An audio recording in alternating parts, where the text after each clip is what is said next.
Hi, so here I am. I just thought I'd give you guys a bit of background about Erica and I. You won't see Erica very much in the video, she doesn't like being filmed, but she will appear from time to time. Hopefully she'll pop in and say hello here and there.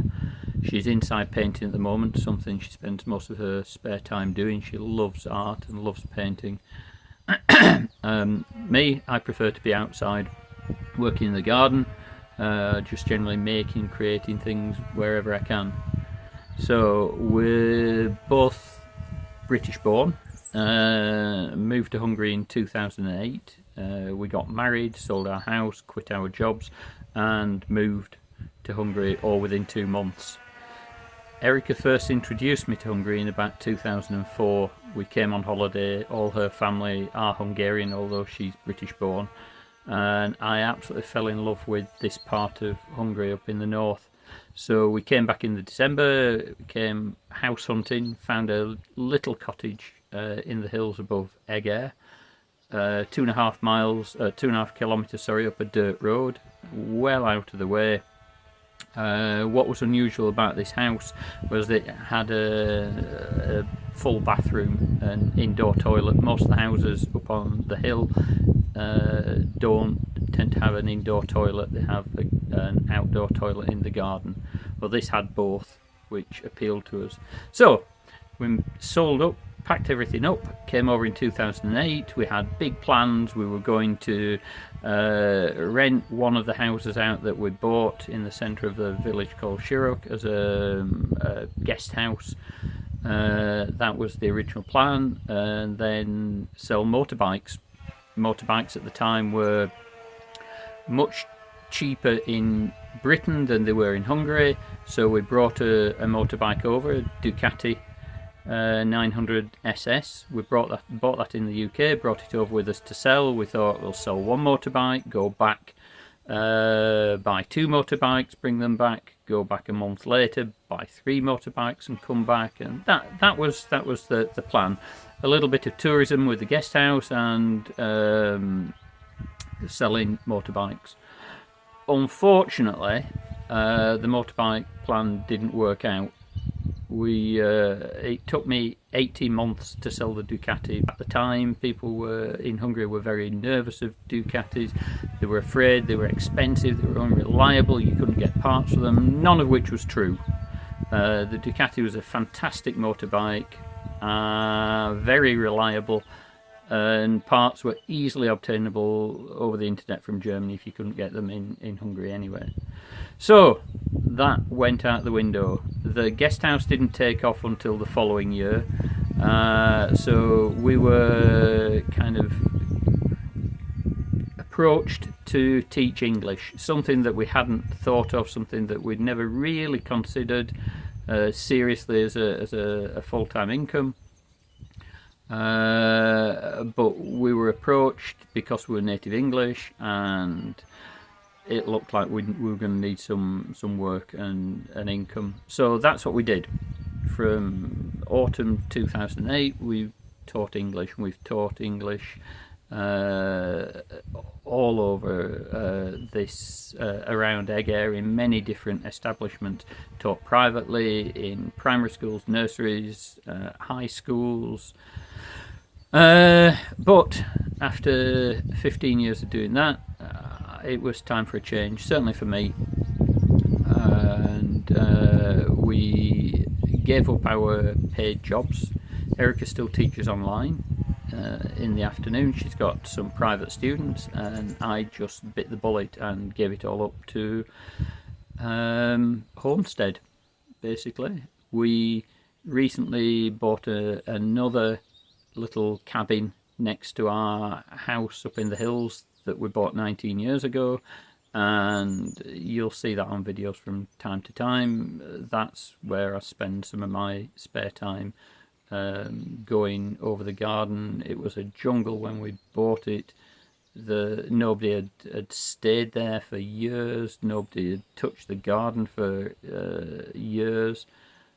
So we're getting there now. I can see the light at the end of the tunnel. It still needs a lot of work in the garden. It needs the fence replacing all the way around. But hopefully It's not going to get finished this year, but hopefully in the next year or two we'll be able to make it a livable semi-off-grid cabin. There's no water, there's no gas, there's an oil burning heater inside which I'll probably replace with a wood burner, and there is electricity, but the previous owner didn't pay the bill, so the line was cut, and that's going to cost us a small fortune to get reconnected again. So we do plan on having electricity up there, but no other utilities. We'll collect rainwater from the roof. For washing, there is a well nearby, a communal well that we'd use for cooking, but we'd only recommend really buying bottled water for drinking. As you've seen with some of the other videos of here where we live permanently in a village called Buksek, which is about 25 kilometers from Eger. We bought this house nearly 11 years ago now, and this house hadn't been lived in for several years. There was no hot water in the kitchen. There was the only hot water was to the shower, and there was a small living room, large bedroom, a kitchen and 2 pantries, and the shower room and the separate toilet were attached to the kitchen. Lots of outbuildings. It was just like a little farm. We've got about 1,1500 square meters of garden, and over the last few years we've been slowly renovating the house itself. We've swapped the living room and the bedroom over, so we now have a small bedroom, large living room. The kitchen's been completely ripped out and refitted. I've fitted 2 kitchens in there now. What was the shower room is now a utility room with a washing machine and dryer. What was the toilet is now a pantry, and the 2 pantries that got knocked into one and then separated again. So we've got a proper bathroom and a small area with the fridge and the dishwasher.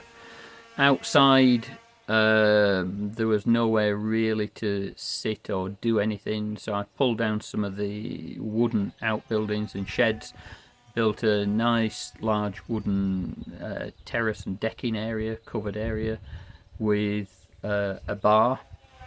I'll go on to that at another time, but we opened a pub in the village a few years ago and then closed that down. So when we closed that down, I transferred the bar onto our terrace here, and I also built another covered barbecue area which I've been developing.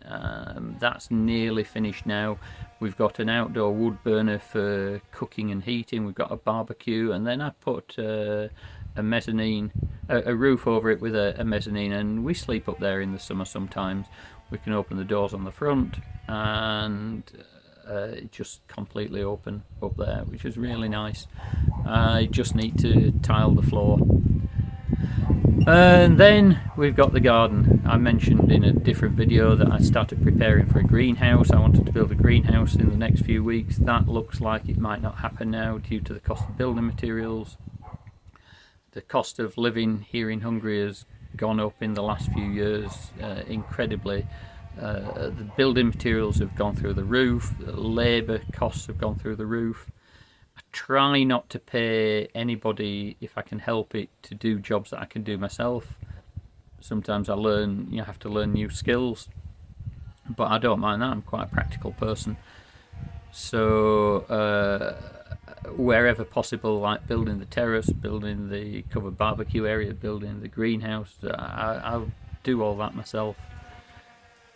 But where the greenhouse was going to be, I think I'll end up gravelling that and putting the raised beds there.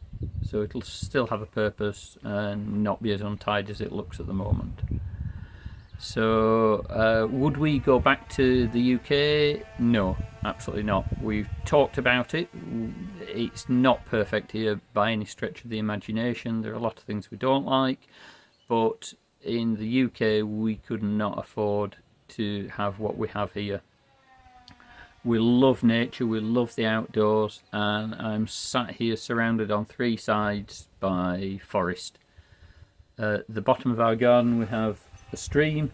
On the other side of the stream there's a field, and then the forest. And every night we get red deer in the field. We used to get them in our garden. We used to get roe deer in the garden. We used to have wild boar in the garden. We've had a resident fox for several months, but I haven't seen that for a couple of weeks now. And there's no way on earth that we could have this in the UK for the type of money that we paid for these properties. So I don't like the political system in the UK, and there's a lot of other things we don't like. Certainly, obviously, we miss family and friends. We go back from time to time.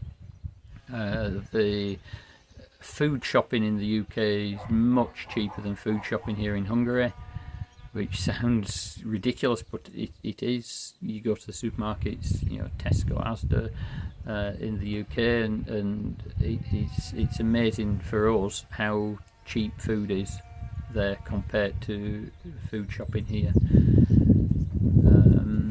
If anybody has any questions, if there's anything you want to ask, if you've got any comments, please feel free to drop us a comment below, like, share any of our videos, subscribe, and I think that's it for now. I'll get on with pruning my plum trees, and we'll come back with another video shortly. And as I say, if you've got any comments or any questions, just fire away below. Take care. Bye.